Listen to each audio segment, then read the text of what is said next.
I just find that the sheer aesthetic of the way the blades are all laid down in a swirl in this kind of rhythmic movement is just something that I can't conceive of anything but some amazingly powerful higher force could do, you know. And when something this magnificent is such a wonderful gift to us, we have to feel good about ourselves. Wow, we've been given this gift, and we can enjoy it and be grateful for it. You've got to remember, everybody that walks into that field, the first thing they're going to do is be aware of how they feel. That's what these patterns do. They get you back in touch with that energy that is you, that feeling that's inside. I mean, heck, how long has it been since a lot of these people even contacted that side of themselves? And by going into these patterns, it makes you aware of yourself again.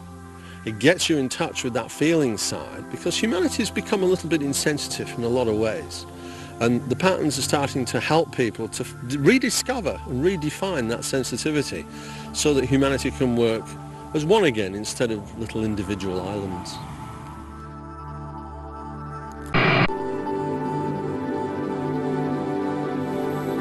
To me, even now, after having lived with this diagram for 2 years, my hair stands on end. I've got goosebumps because, you know, as a designer, if someone came to me and said, look, I want you to design a picture which has got 792 elements somehow and 504 elements, see if you can come up with something interesting.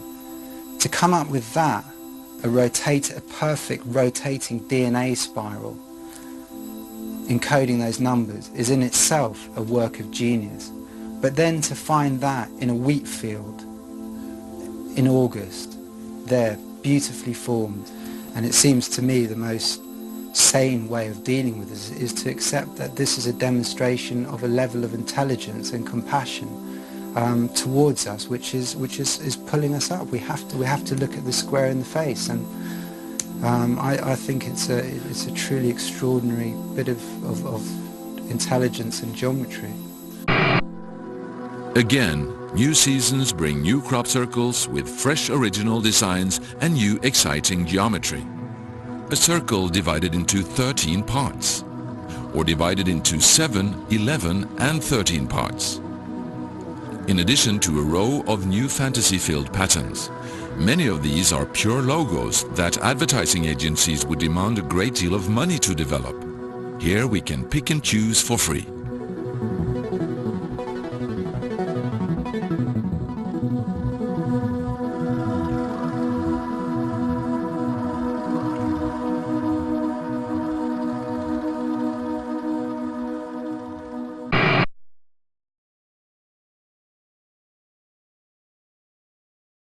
The two isotropic vector metrics coming together.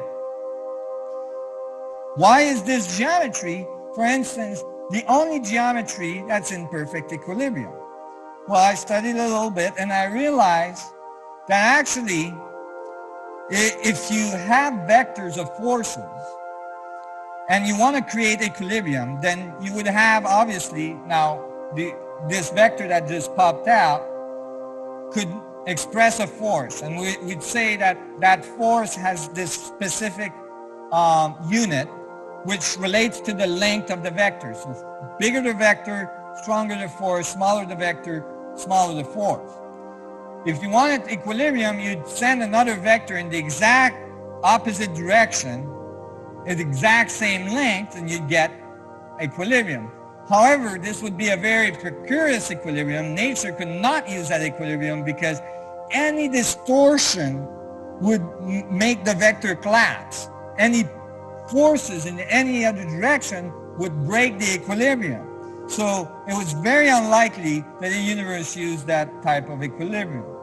Well, what would it do? Because this is unstable. What would it do? Well, if you were trying to get an equilibrium yourself, you would probably say, well, I'll just keep adding vectors. Well, if you add vectors at 90-degree angle from the initial vectors, you're still not going to get equilibrium, because now what's going on is that the edge vectors are longer than the vectors to the center, so they're stronger, it implodes, it doesn't work.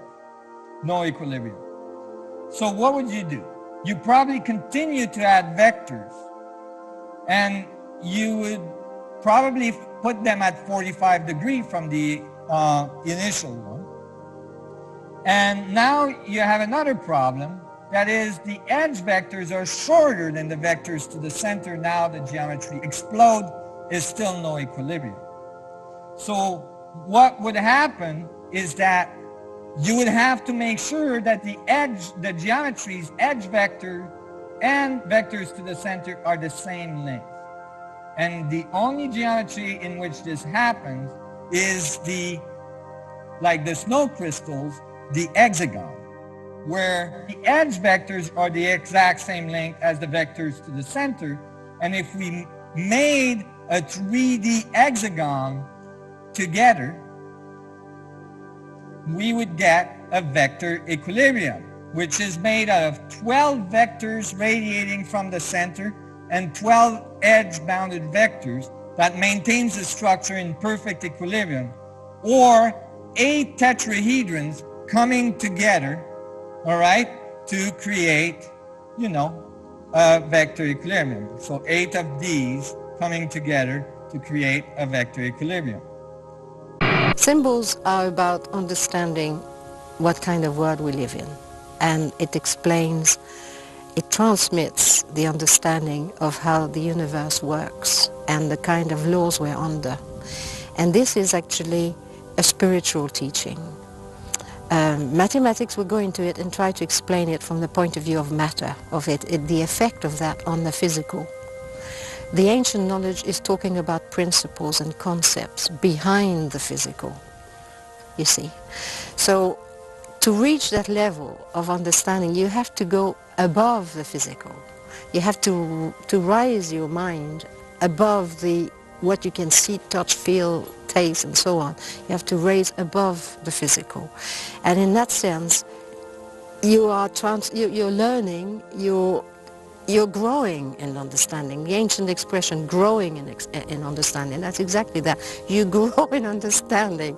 Whereas if you bring everything down to, oh, it's not laid properly, oh, it's not quite straight, you bring everything down and you don't look at the symbol, you just look at the physical aspect. You bring it down to your own level of what should be right and what should fit your idea, you know.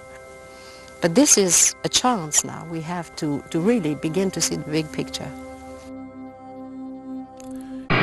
Even if you think in advanced physics, for the physicists here, that, you know, of the structure of space, you could think that the vacuum state is going to infinity. At one point, it would have to reduce to the minimum amount of vector for stability, and that would be 12 vectors. So that's the fundamental, basic geometry of equilibrium, but it actually didn't fully work.